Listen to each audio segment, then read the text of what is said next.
اور اس نے اپنی رحمت سے تمہارے لیے رات کو اور دن کو بنایا تاکہ تم اس میں آرام کرو اور اس میں اس کا فضل تلاش کرو اور تاکہ شکر کرو۔ اور جس دن وہ ان کو پکارے گا تو کہے گا کہ میرے وہ شریک جن کا تمہیں دعویٰ تھا کہاں ہیں؟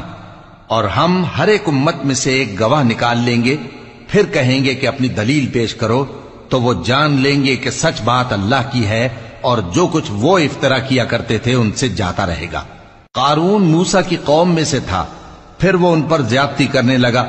اور ہم نے اس کو اتنے خزانے دیے تھے کہ ان کی کنجیاں ایک طاقتور جماعت کو اٹھانا مشکل ہوتی۔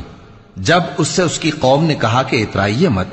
کہ اللہ اترانے والوں کو پسند نہیں کرتا،